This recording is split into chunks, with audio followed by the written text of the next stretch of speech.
بسم اللہ الرحمن الرحیم۔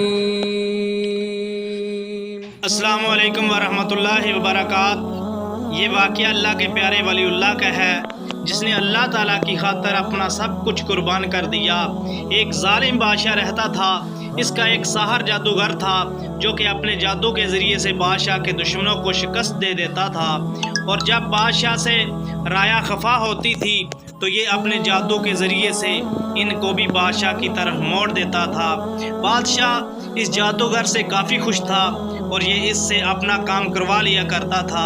اب جادوگر تھا، اس نے ایک دن بادشاہ سے کہا کہ میں کافی بوڑھا ہو چکا ہوں، مجھے نہیں لگتا کہ مجھ سے اور جادو ہو پائے گا۔ آپ ایک کام کریں، مجھے کوئی ایک لڑکا دیں جسے میں جادو سکھا سکوں تاکہ وہ بڑا ہو کر آپ کے کام آ سکے۔ بادشاہ نے کہا کہ چلو ٹھیک ہے، میں تمہیں ایک ذہین لڑکا دیتا ہوں جسے تم جادو سکھا دینا۔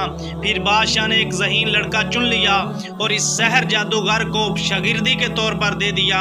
لڑکا اب روزانہ سحر جادوگر سے جادو سیکھنے کے لیے آیا جایا کرتا تھا۔ جب لڑکا اپنے گھر سے نکل کر جادوگر کے پاس جادو سیکھنے کے لیے آتا تو اس کے راستے میں ایک پرہیزگار راہب رہتا تھا۔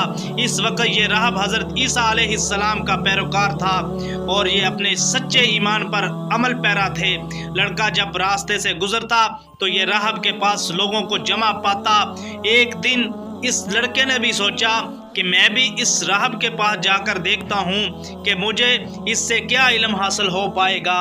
پھر یہ بھی اس راہب کے پاس آ کر بیٹھنے لگا اور اس سے اللہ تعالیٰ کی باتیں سیکھنے لگا۔ راہب کی باتوں نے اس کے دل پر اثر کیا اور یہ راہب کی طرف زیادہ آنے جانے لگا۔ جادوگر نے ایک دن لڑکے سے کہا کہ تم روزانہ آنے میں دیر کر دیتے ہو، میرے پاس جلدی آ جایا کرو۔ لڑکے نے کہا کہ مجھے گھر سے آتے آتے بہت وقت لگ جاتا ہے، اس لیے میں آپ کے پاس آنے میں لیٹ ہو جاتا ہوں۔ آخر جادوگر نے تھک ہار کر بادشاہ سے شکایت کی تو بادشاہ نے لڑکے کو سمجھایا کہ ساحر جادوگر کے پاس جلدی آ جایا کرو۔ بادشاہ کے درباریوں نے کہا کہ بادشاہ سلامت، یہ لڑکا گھر سے تو جلدی نکل آتا ہے پر یہ راستے میں کہیں غائب ہو جاتا ہے، پتہ نہیں کہاں چلا جاتا ہے۔ پھر ان لوگوں نے سوچا کہ لڑکا ہے، کیا پتہ کھیلنے کودنے میں مصروف ہو جاتا ہوگا، پر لڑکا درویش کے پاس روزانہ جانے لگا۔ ایک دن یہ لڑکا درویش سے ہو کر جادوگر کی طرف جا رہا تھا تو اس نے راستے میں دیکھا کہ کچھ لوگوں کو ایک خطرناک جانور نے روک رکھا ہے اور لوگ کافی ڈرے سہمے ہوئے کھڑے ہوئے۔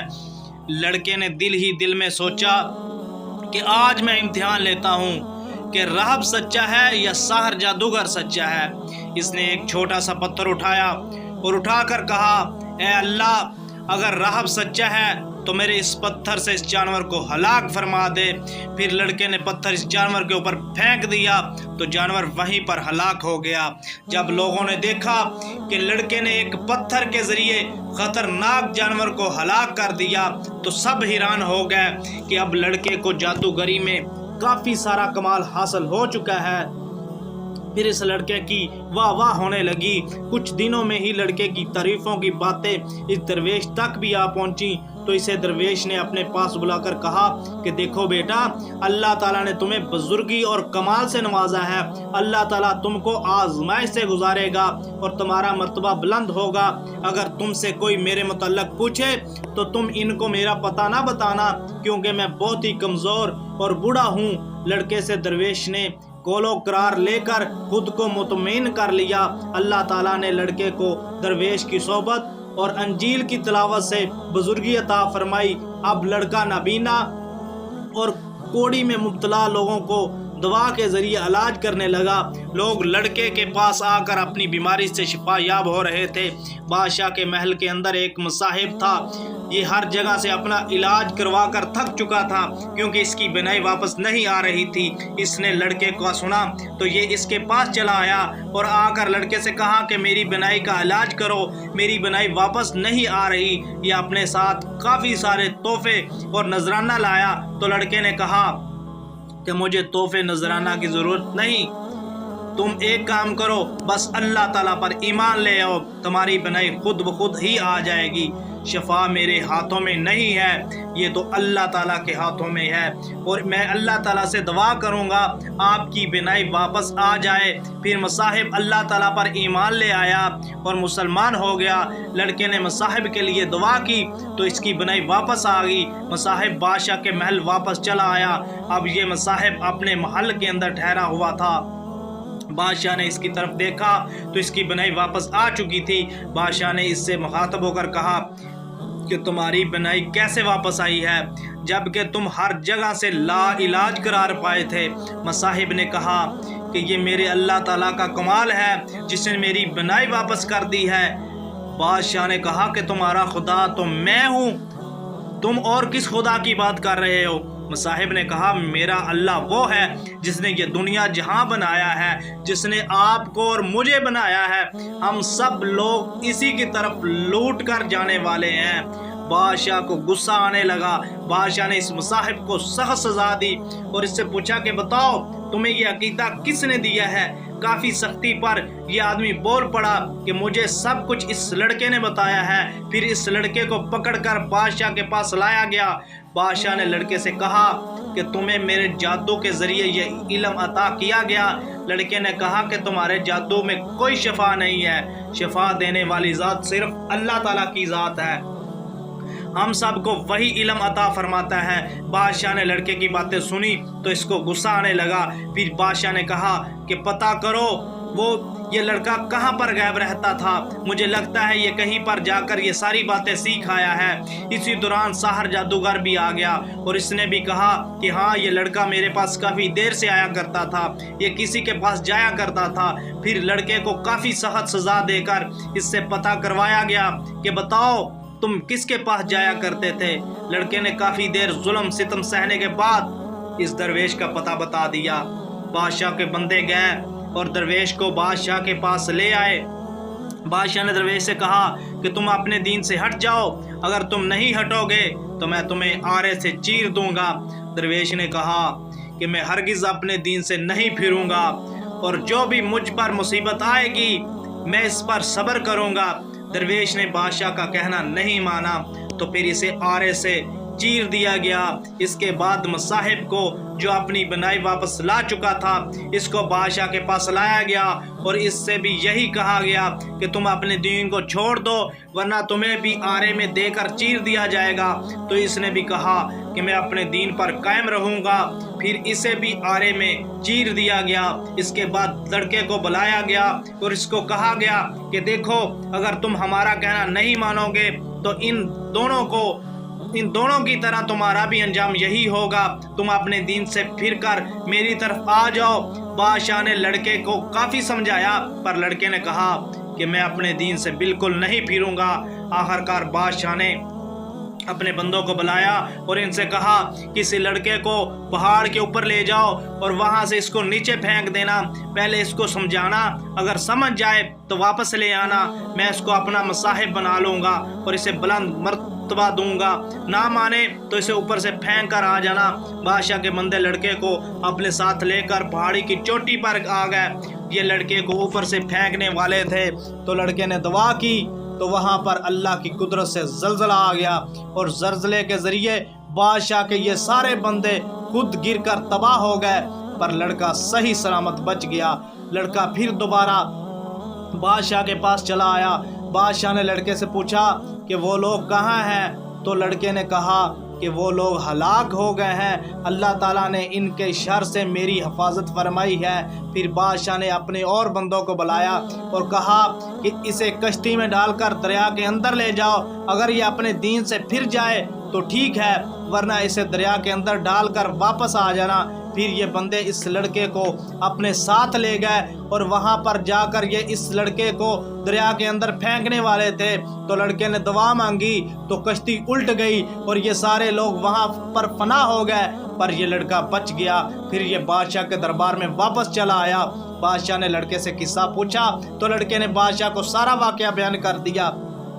پھر لڑکے نے بادشاہ سے کہا تم مجھے مارنا چاہتے ہو تو مجھے ایسے نہیں مار پاؤ گے، ہاں تمہیں میں ایک طریقہ بتاتا ہوں، تم اس طرح مجھے مار پاؤ گے۔ تم ایک کام کرو، شہر سے باہر ایک میدان کے اندر لوگوں کو اکٹھا کرو اور مجھے سولی پر لٹکا دینا، پھر اپنی کمان میں اسے تیر نکال کر میرے اوپر کلمہ پڑھ کے پھینک دینا، اس طرح میں مر جاؤں گا۔ پھر بادشاہ نے اسی لڑکے کے طریقے پر عمل کیا، لوگوں کو ایک جگہ پر اکٹھا کیا گیا اور بادشاہ نے اپنی کمان سے تیر نکال کر کلمہ پڑھ کر اس لڑکے کی طرف پھینک دیا۔ جیسے ہی تیر لڑکے کے پاس گیا تو اس کو کن پٹی کے اوپر لگا، پھر لڑکے نے اپنے ہاتھ کن پٹی کے اوپر رکھ کر دیے اور پھر یہ کلمات کہتا ہوا شہید ہو گیا کہ میں اپنے پروردگار کے نام پر شہید ہو کر کامیاب ہو گیا۔ وہاں پر جتنے بھی مجمع میں لوگ جمع تھے ان سب نے کلمہ پڑھنا شروع کر دیا۔ جیسے ہی بادشاہ نے لوگوں کو دیکھا تو بادشاہ کے درباری کہنے لگے کہ بادشاہ سلامت، آپ نے 3 بندوں کو تو شہید کر دیا ہے، پر اب یہ سارے کلمہ پڑھ رہے ہیں، اب آپ ان کا کیا کریں گے؟ بادشاہ کو غصہ آنے لگا، اس نے کہا کہ خندقیں کھودی جائیں اور اس کے اندر آگ کو دہکانے کا حکم دے دیا۔ اب بادشاہ کرسیاں رکھ کے ساتھ بیٹھ گیا اور باری باری ایمان والے لوگوں کو آگ کے اندر ڈالنا شروع کر دیا۔ اسی دوران ایک عورت جس کی گود میں بچہ تھا اس کو لایا گیا۔ بادشاہ نے کہا کہ پہلے اس کے بچے کو آگ کے اندر ڈال دو، کیا پتہ عورت اپنے ایمان سے ہٹ کر ہماری طرف آ جائے۔ پھر عورت سے اس کا بچہ لے کر آگ کے اندر ڈال دیا گیا۔ بچہ جیسے ہی آگ کے اندر جا رہا تھا تو اس نے یہ الفاظ پکارے کہ امی جان بسم اللہ کر کے آگ کے اندر کود جاؤ، یہ جس طرح آپ کو نظر آ رہی ہے یہ ویسی نہیں ہے، یہ تو گلزار ہے۔ ماں نے جیسے ہی بیٹے کے الفاظ سنے تو اس نے بلا جھجک آگ کے اندر چھلانگ لگا دی۔ اب آگ ایسی بھڑکی کہ بادشاہ کے ساتھی اور بادشاہ کرسیوں کے اوپر بیٹھ کر یہ تماشا دیکھ رہے تھے اور یہ سارے کے سارے اس آگ کی لپیٹ میں آ گئے اور بادشاہ سمیت اس کے ساتھیوں کو اس آگ نے غرق کر دیا۔ حضرت ربیع بن انس رضی اللہ تعالیٰ عنہ نے فرمایا کہ جب یہ لوگ آگ کے اندر جا رہے تھے تو اللہ تعالیٰ نے آگ کے اندر جانے سے پہلے ان کی روحیں قبض کر لیں اور اللہ تعالیٰ نے ان کو آگ کی تکلیف سے محفوظ رکھا۔ حضرت محمد بن اسحاق رحمۃ اللہ علیہ نے اس واقعہ کو کافی تفصیل سے بتایا ہے اور اس لڑکے کا نام عبداللہ بن تامر بتایا ہے۔ ان کے بقول یہ واقعہ یمن کے شہر تامران میں پیش آیا تھا۔ اس ظالم بادشاہ نے 20,000 مومن بندوں کو آگ کے اندر ڈال کر شہید کیا تھا۔ حضرت محمد بن اسحاق رحمۃ اللہ علیہ کی روایت میں یہ بھی ہے کہ یہ لڑکا جہاں پر مدفون تھا حضرت عمر فاروق رضی اللہ تعالی عنہ کے دور میں اس جگہ پر کسی کام کے سلسلے میں کھدائی کی گئی تھی تو یہاں سے ان کی لاش مبارک برآمد ہو گئی۔ پھر آپ کو نکالا گیا تو یہ اسی ہی طرح اپنے ہاتھ کی کن پٹی پر ہاتھ رکھے ہوئے بیٹھے تھے۔ جیسے ہی ان کی کان پٹی سے ہاتھ اٹھایا گیا تو ان کے کان سے خون بہنا شروع ہو گیا۔ پھر آپ کا ہاتھ دوبارہ کان پٹی پر رکھ دیا گیا تو خون بہنا رک گیا۔ عبداللہ بن تامر کے ہاتھ کی انگلی میں ایک انگوٹھی بھی تھی اور اس انگوٹھی کے اوپر اللہ ربی کنندہ تھا۔ عامل نے اس واقعے کی خبر حضرت عمر فاروق رضی اللہ تعالیٰ عنہ کو دی تو حضرت عمر فاروق رضی اللہ تعالیٰ عنہ نے جواب میں لکھا کہ ان کو ان کی سابقہ حالت میں انگوٹھی سمیت سابقہ جگہ پر مدفون کر دیا جائے۔ جو لوگ اللہ تعالیٰ کی خاطر اپنا سب کچھ قربان کر دیتے ہیں تو اللہ تعالیٰ ان کی خود حفاظت کرتے ہیں۔